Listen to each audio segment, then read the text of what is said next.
Hello, hello, hello, and welcome to the Joy of Connection. And tonight I'm talking about something, we'll be talking about something that is very familiar to me, which is menopause. I actually went into early menopause at about 36, and is the reason that I don't have any children.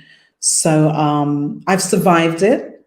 And finally, everybody else is catching up to me. So I have to say, I'm a little bit happy about that. I have to say, I'm not on my own anymore. Well, I'm past that. So I wanted to bring on somebody who I would say is sort of the high priestess of menopause. She knows everything there is to know about menopause. You name it, she knows it.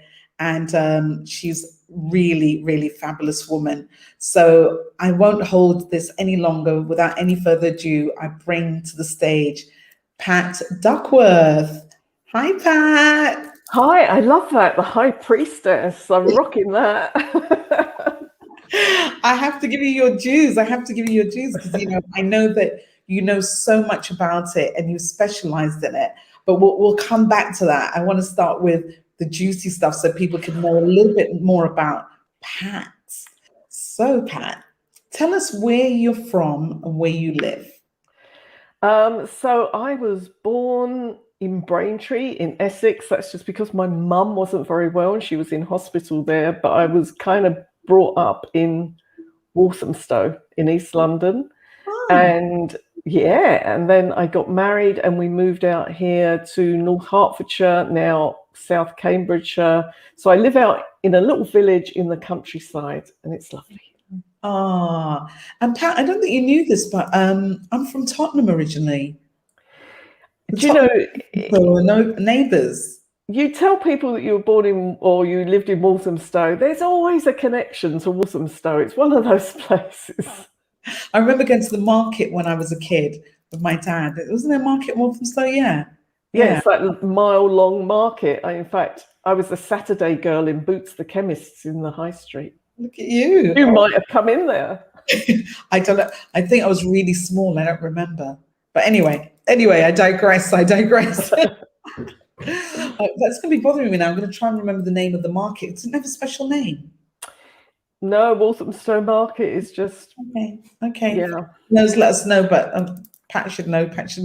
So, Pat, as you know, the show's called The Joy of Connection. And so I wanted to know if you remember how we connected. Definitely, because we connected when we were both contributing to a book. We were both writing our stories for a book. So I think, was it 2015, 2016? 15. And there were 8 of us in the UK and another 90 odd in America, all contributing to the book. Exactly. Yeah. That was great. What an awesome experience that was. And, I feel like all of us, all 8 of us, will probably remain lifelong friends because we've just really, bounced things off each other. So I wanted to ask you a little bit about what you do for self-love and self-care, because we will go on to how important that is during menopause. But separate to that, just use an individual. What do you do for Pat? What does Pat do when Pat needs to chill out, take it back a step? Well, I have my things that I do in the morning as soon as I get up, and really they've kind of consolidated in the past 18 months. In fact, they now take up about an hour. So I started off, like before we got locked down, I was perhaps doing 5 minutes meditation because I'm not very good at sitting still, and I would do a little bit of Tai Chi as well. And then, yeah, I'm quite the Tai Chi person. And so now, when I get up in the morning, I still meditate for a little while and I do some stretching exercises. And I'm not okay. So whenever you say this to a yoga teacher, they say, "Oh no, Pat, that's not true." I always say, "I'm no good at yoga." "Oh no, Pat, that's not true. You're just at the level you're at." I go, "Yeah, and the level I'm at is not very good." So I'm doing a little bit of yoga as part of my stretching, and then I get out into the garden to do my Tai Chi, and that is my sort of 10-15 minutes of being with my garden. And and the garden tells me when I'm out there if I need to pay attention to anything. Okay. In what way when you say that? So the other week, I was doing my Tai Chi, and there's a lovely lavender bush, and the lavender was like, "Over here, over here." And when I looked, there are these little ladybugs on it, and they're not the usual red and black ones. They're like an iridescent, and they will kill your lavender. Oh, They so kind of mate in the flowers, and then the little bugs drop down and they will kill off your lavender. So the lavender was saying, "Come and get these off me." you do just bash the bush around or I what? go out with a glass. No, because I don't want them to fly back up. So I'm kind of trying to get them all into a glass, and then I don't know what to do with them. What do you do with a glass full of ladybugs?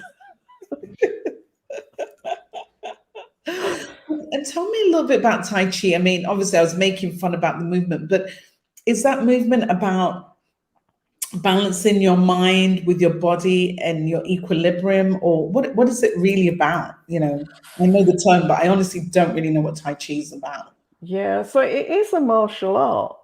Mm.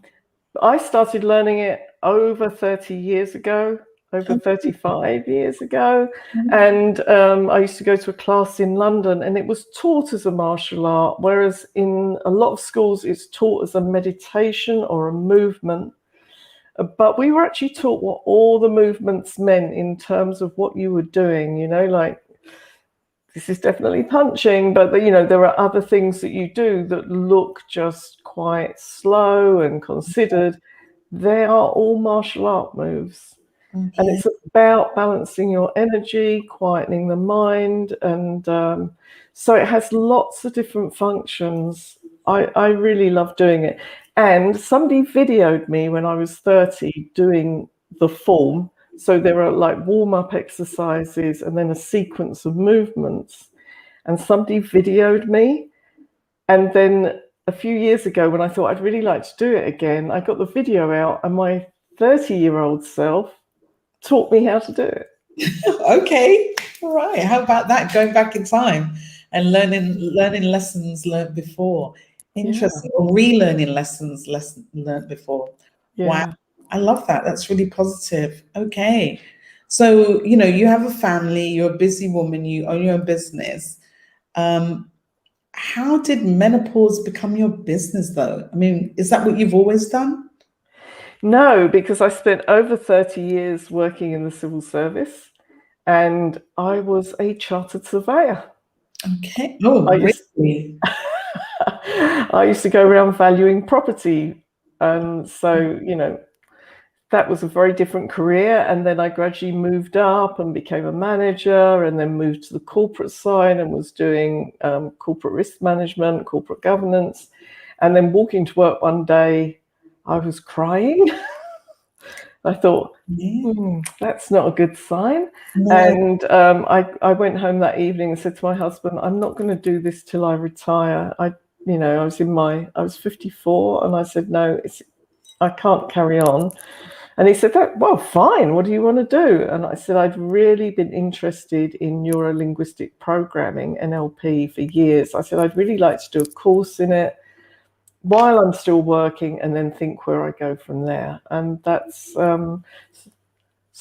that's part of the story. So I trained and left. Well, I took early retirement and set myself up as a therapist. And then I knew I was going to write a book. I just didn't know what it was going to be about. And I thought, well, I'm doing this work with my clients on things like anxiety, poor sleep, weight gain, loss of confidence. That's all stuff that happens at menopause. And nobody tells women that there are things that you can do other than like HRT. And actually, there's all this other stuff that would really help. It's not just mindset stuff, it's techniques for helping with the symptoms. So I wrote my first book, Hot Women, Cool Solutions. And I love that. thank you. And from there, Hot Women, Cool Solutions. Hot women and cool solutions. Because women don't like being called menopausal, but they don't mind being called hot. Oh, cool. I like that. So yeah, I just continued specializing, learning, always learning more things, and so that's and more recently working with businesses who, employers have started to realize how important this is in terms of getting the best performance, the best morale, just in supporting women at menopause. So that's where I am now. So it's really interesting that you brought that up, because the whole reason this topic sort of came to the surface is the theme of this season is, let's talk about things that we don't really want to talk about, but should. And we started the season talking about hair, and primarily black hair, and what black women are doing with their hair, etc., etc. And one of the people that we were interviewing, she was just sweating. And she kept saying, I'm menopause at the moment, but I'll put my fans on. So she had her 2 fans going. But then while we were talking, this is before the show started, I couldn't hear her. And I said, look, you got to turn one of those fans off. We can't hear you. Okay. So she turned one off, and we were talking and talking. And I would say maybe about 20 minutes in, you could see her starting to sweat. And about 25 minutes, half an hour, she was just dripping. And I just thought, oh my goodness, this is so awful. And then my producer and I were talking afterwards, and he was saying, we should lead on from that. I mean, that's another symptom of things that we don't talk about. I thought, that's great. Who can I think about? Who would know about that? Pat. one of 2 people. I've got somebody else who's going to talk about it from the product side and what we can use to take care of our bodies. But I don't think most employers think about that. So I think it's really cool that you've written this book, because I see in the workplace, I work part-time outside of doing my coaching, and I work in an office environment. And over the years, not even just now, I've seen women that just streaming with sweat, or just really hot, or just not feeling good, and all the other things that come along with it. As I mentioned in my post, the vaginal dryness, the hair, that one hair that started here, then there's another one. Before you know it, you've got a beard going on. You're like, how could this be? I have that one hair here that I just, one day I was just thinking, oh, I've got fluff. What is it? And it was gray. And I was like,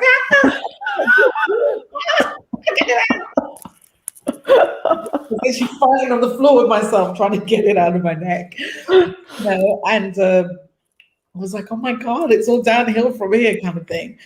Fortunately or unfortunately, obviously I went through menopause quite young. So a lot of the symptoms, I had some of the symptoms, but not as bad. I think the one that I had the worst was the night sweats. Oh my God, that's how I knew I was going through it. I would wake up and literally have to change my entire bedding, my night dress. I mean, that was the worst for me. But at least I kind of did that privately. I see women at work that are just sweating and struggling.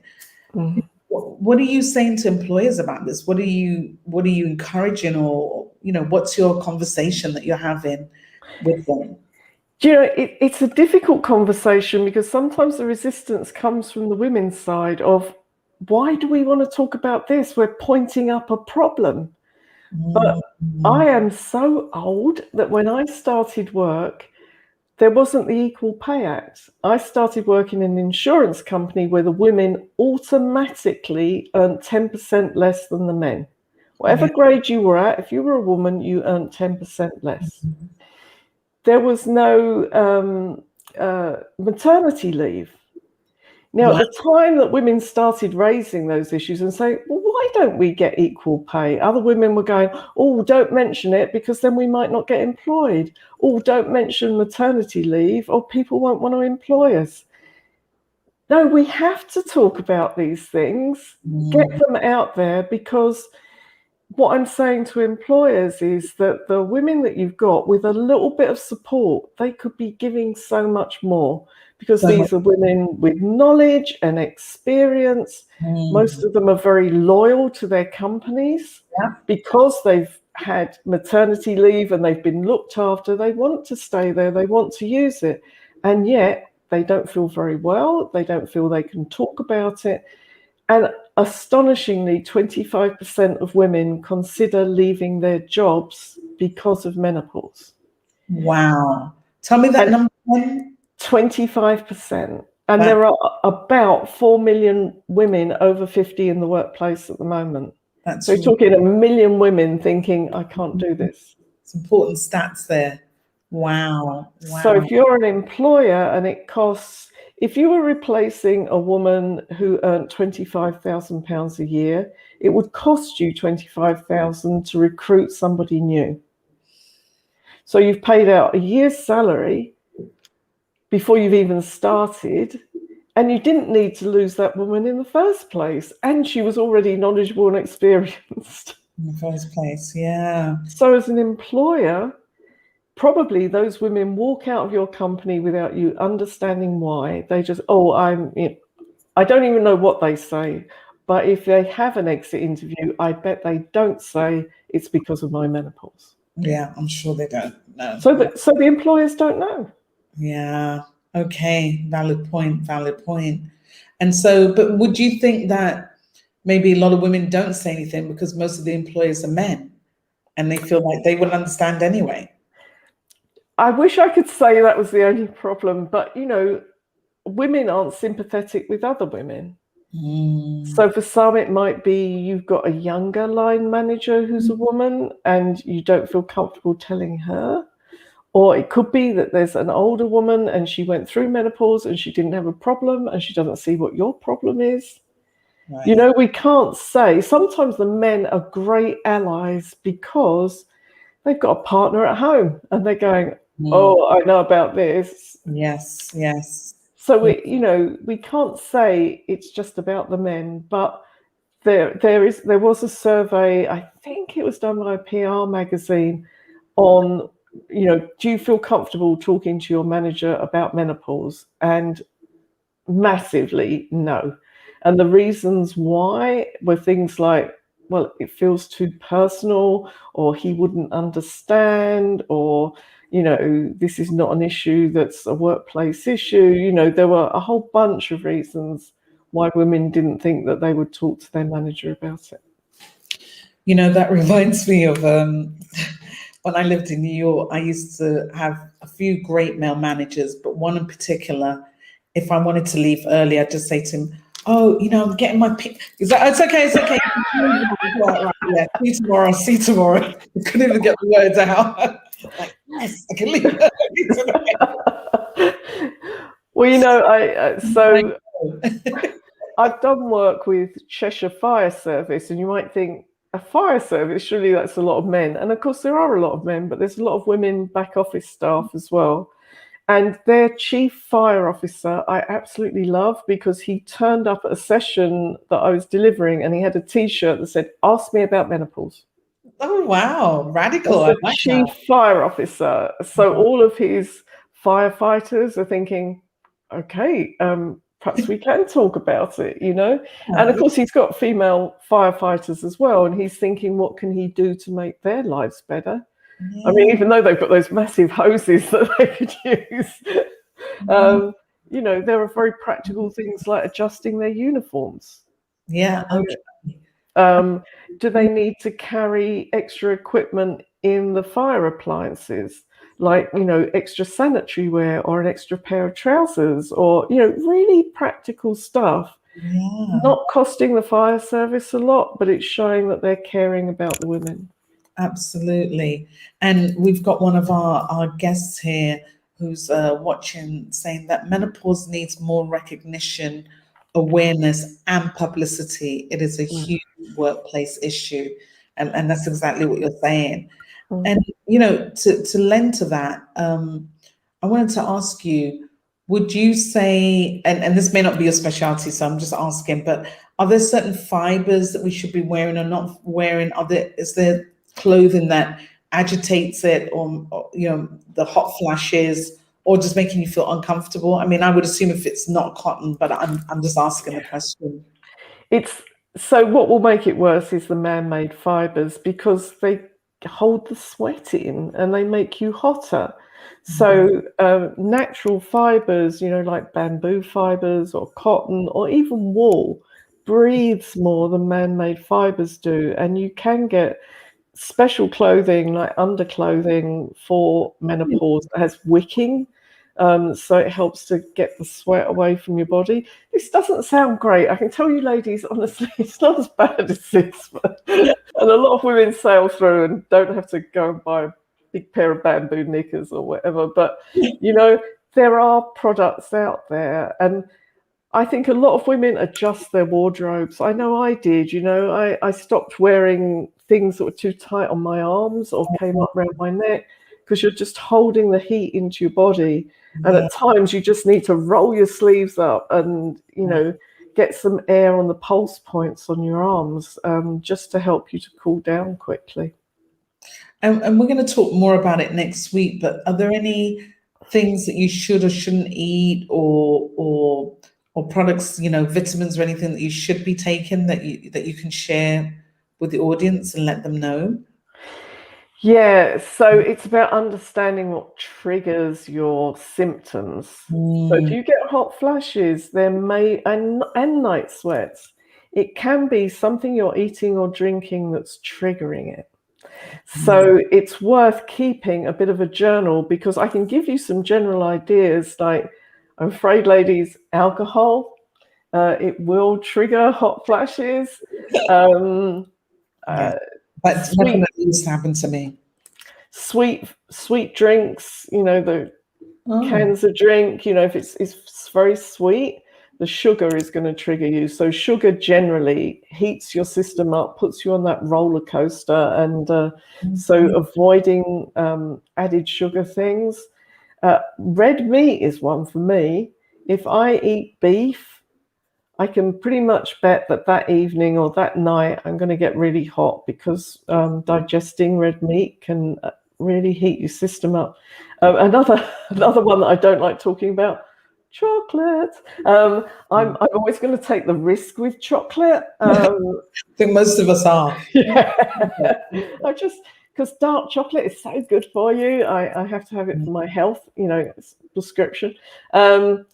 So yeah, there are certain things that will trigger you. For some women, it's spicy foods. For some, it's if the temperature of the food is hot. So if you're walking into a meeting, you don't want to have had a hot drink just before you go in, because it's going to raise your base temperature and could trigger you into a hot flush. So there's just some don'ts, but there's lots of do's as well. There are some foods that contain plant estrogens that are called phytoestrogens, and that's PHYTO estrogens. And plant estrogens are very gentle estrogens. They're a bit of a supplement for your system. So it is things like chickpeas. I said that one first because I always forget chickpeas. I have to try and think about it. So chickpeas, hummus, lentils, linseed. Okay, so linseed or flaxseed is really important because it has omega-3 oils in it. It's a phytoestrogen. It has fiber in it, which will help us to go to the toilet. So yeah, linseeds, sprinkling those on your breakfast cereal or on your salad or including it in your baking can be really powerful. So thinking about those things that are going to support your body at this stage and the things that really aren't very good. Oh, another thing to watch out for is caffeine. If you're a real kind of coffee head, have it in the morning and stop at lunchtime. Don't be drinking it in the afternoon, because I think caffeine has a half-life of about 8 hours. So 8 hours after you've drunk it, you've still got a really high level of caffeine in your system. So better to stop at lunchtime, particularly if you're having hot flashes at night. Am I giving you any ideas, Michelle? No, I can't drink caffeine anymore. I had a horrible can't. with it a few months ago, and that's it. Just maybe 1 cup every 2 or 3 weeks, early in the morning. That's it. I just can't. It doesn't like me. Let's put it that way. No, coffee doesn't like me. Not at all. I just don't drink coffee at all. Oh my God, I love that.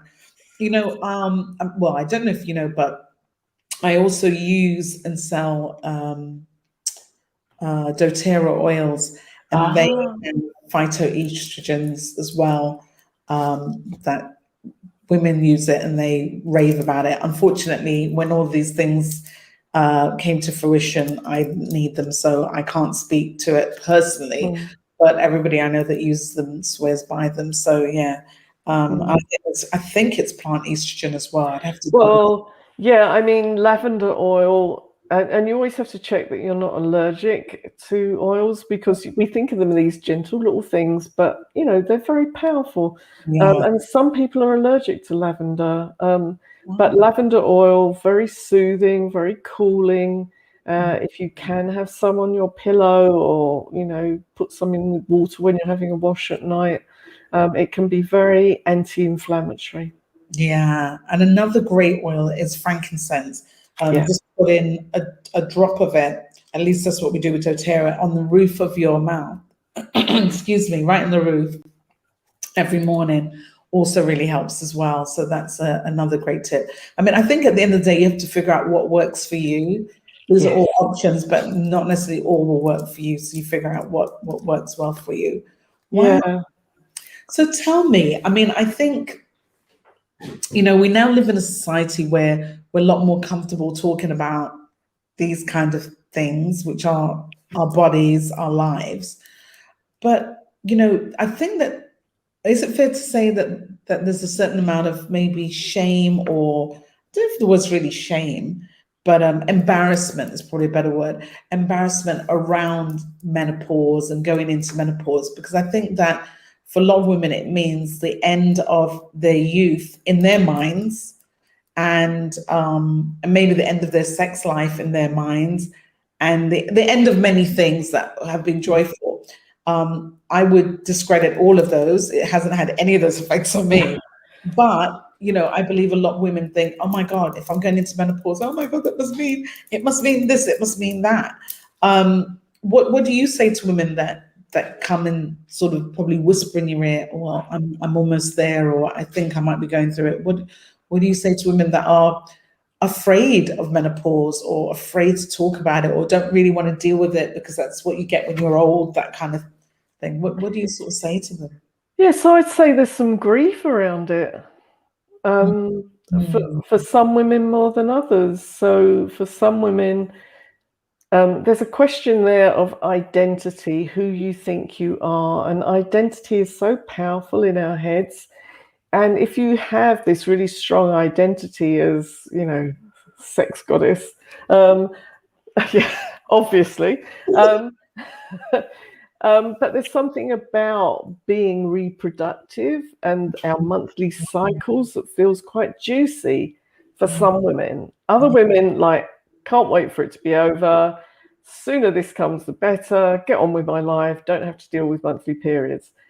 Other women are like, oh, this is so sad. It's a really, and of course, for some women, perhaps they wanted to have children, and now, even if they've made some kind of balance with themselves around, well, it's not going to happen. Suddenly, when the periods stop, that is a reality. It's very final, yes. And I know Yeah.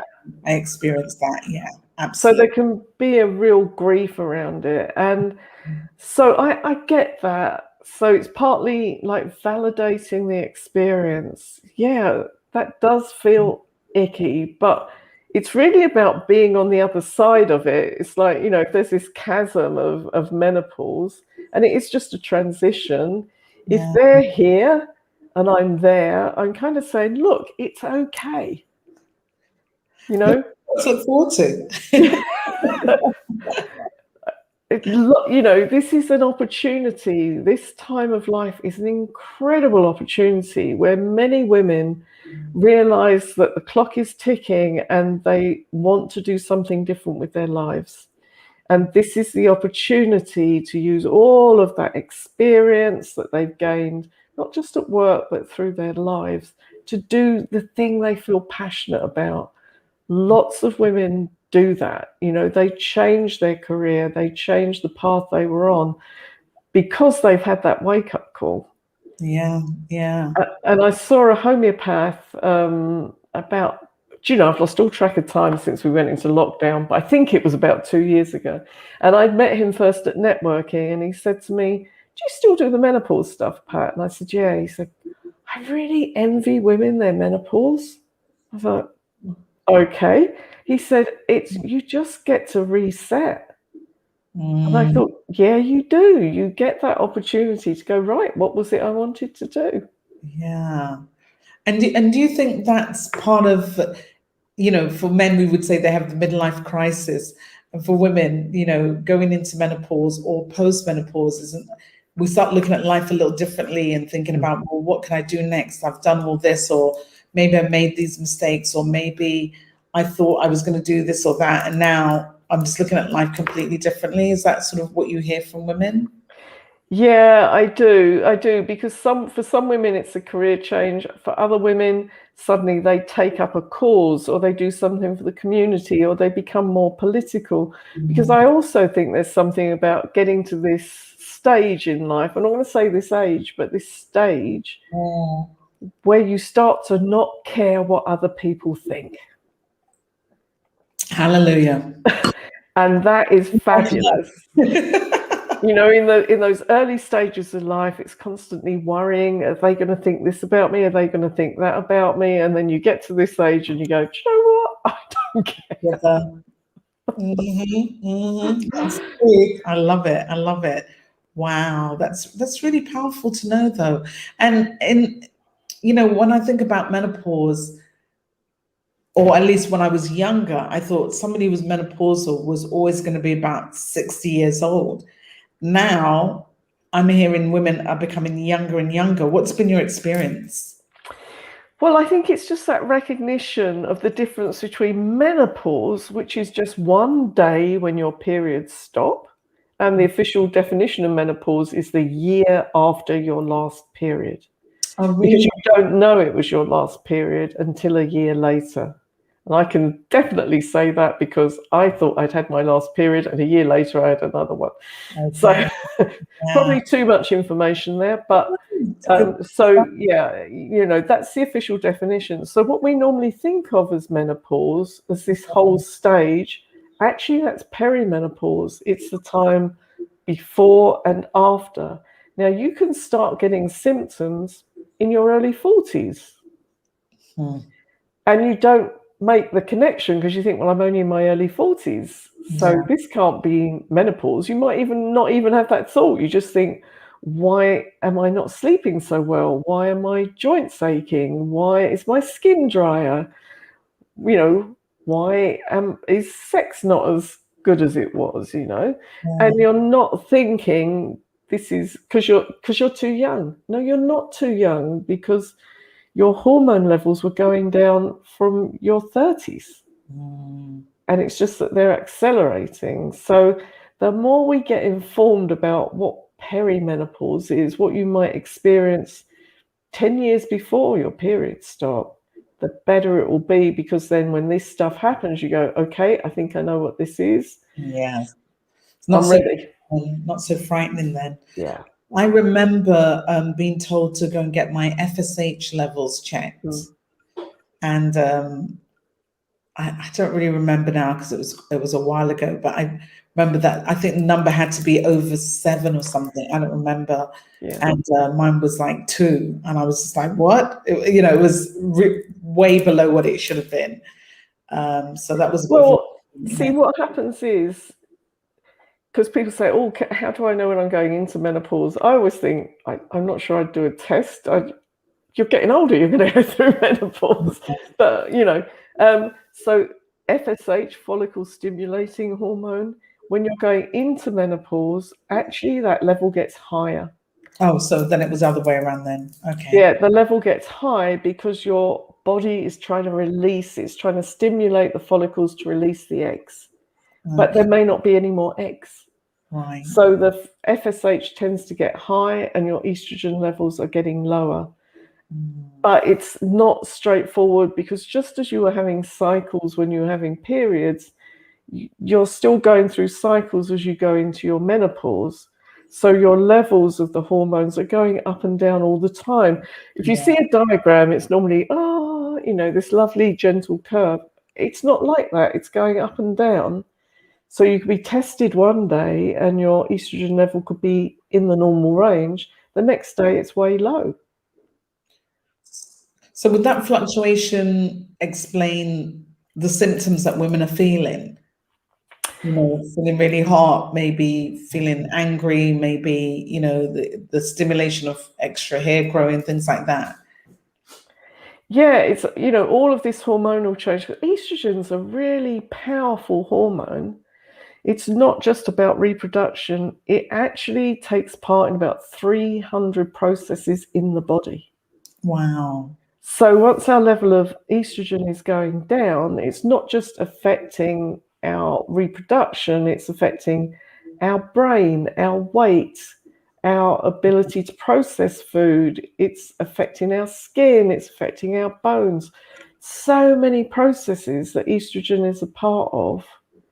So as that level is dropping and fluctuating, inevitably, it's doing stuff to our bodies. It's doing stuff to our body's processes.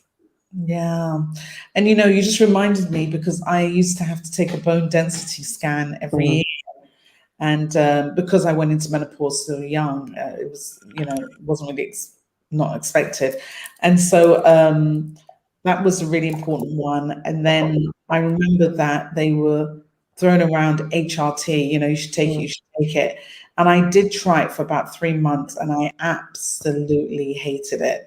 I mean, I just blew up like a horse. That's how I felt, like a stallion. I was just like solid and really, and I just thought, oh gosh, my body just didn't feel normal. So I got off that right away. I think it's different now. I heard that you can actually have a patch. Someone told me, I was like, oh, look at that, radical.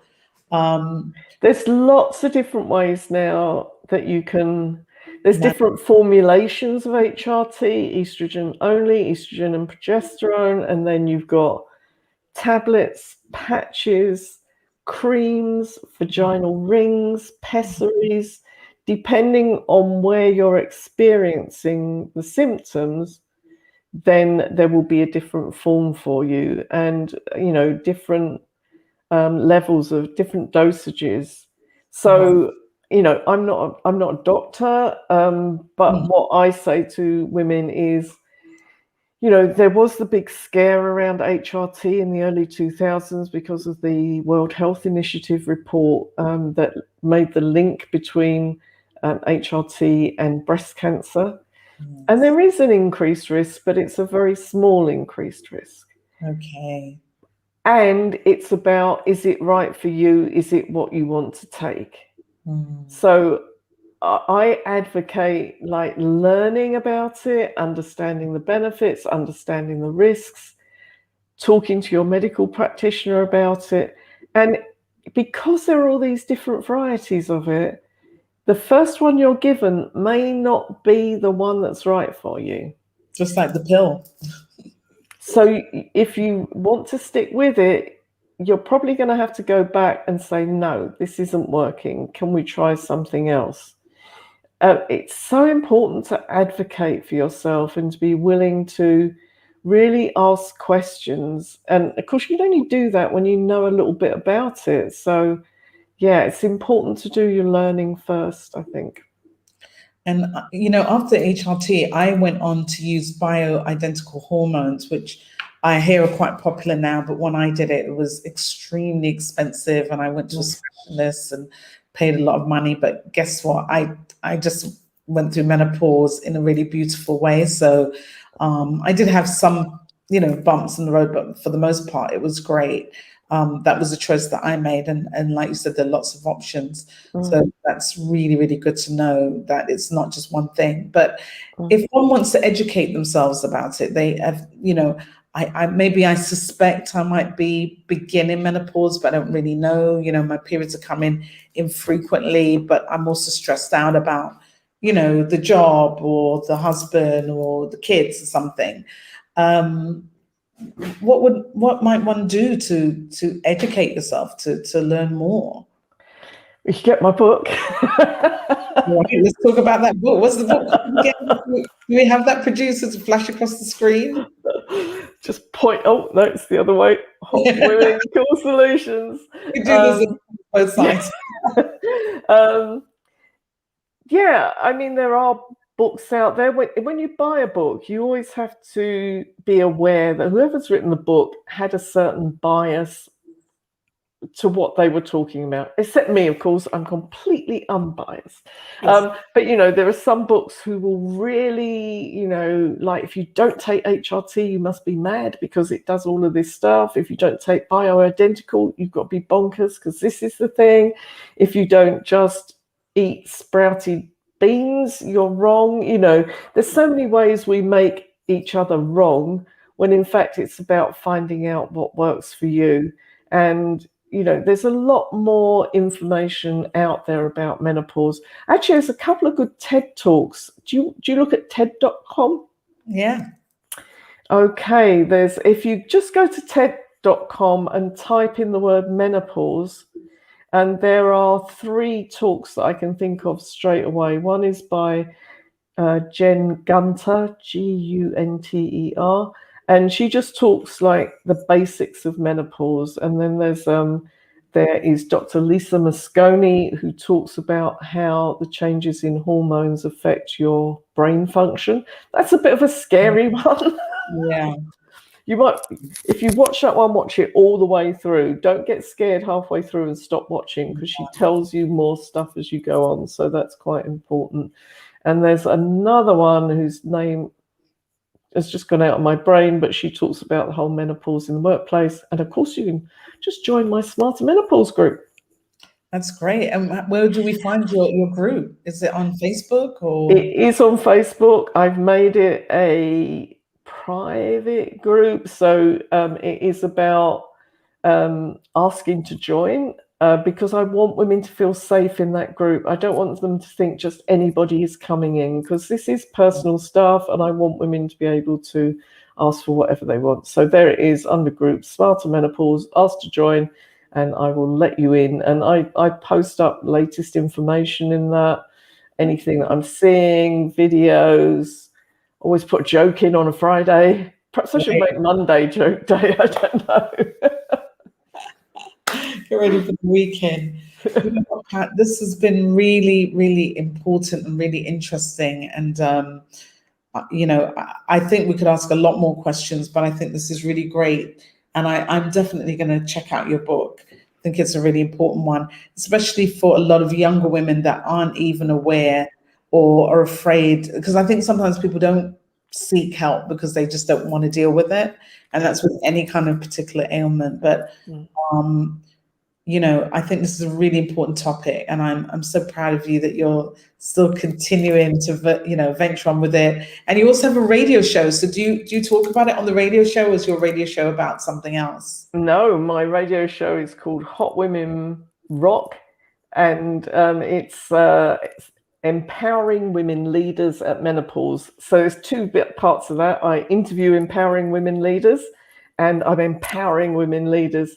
So we've covered all sorts of subjects like brain fog. Today we're talking about exercise. We've talked about nutrition. I've talked about domestic abuse. Yeah. I'm going to be talking about relationships, all sorts of things. So I'm really hoping you're going to come on the show, Michelle. Of course. And so, yeah, it's a really wide subject, and I want to really talk about all the things that affect us at this stage of life. Wow. Well, thank you so much. There's a lot here. So what I'll do is post within my group, your show, your radio show, your book. You know, you're so talented, Pat. You know, I can't say the whole list of things, but post them all for those who are interested, who may have been shy to speak up and say anything. And Lainey, thank you for joining us. She said, fantastic idea. Thanks for the invite. So we're glad to have you, Lainey, and everybody else who's here that didn't say much, but welcome to ask us questions afterwards or reach out to Pat directly. But Pat, thank you so much. It's a really important topic that we don't talk about enough. And I'm so glad that you could spare your time and cancel some other important events to be here. Thank you. I can talk about this for hours. So. Yeah, well, you're the expert. That's why I came to you. So, Pat, thank you so much for your time. And I'll see you on your radio show. You will. I Let's will. get a date. Let's get a date. Please stay in the green room and I will come back to you afterwards if you don't mind. Thank you. And it's been such a pleasure. Thank you, Pat. Thanks. Thank you. The pleasure was mine. Oh my goodness. So ladies, I hope you've learned something tonight or even just appreciated hearing that it's not all doom and gloom. And there's lots to learn about it and lots to help you go through the process if you're looking for that information. So that wraps it up for tonight. Next week, I'll be doing part 2 of menopause, talking about with a herbalist about some of the products that you can use to help you get through this process and other interesting, juicy information. So that's all for tonight. Thank you, everyone. And as usual, be joyful, be connected, and shine your light. Good night, everyone.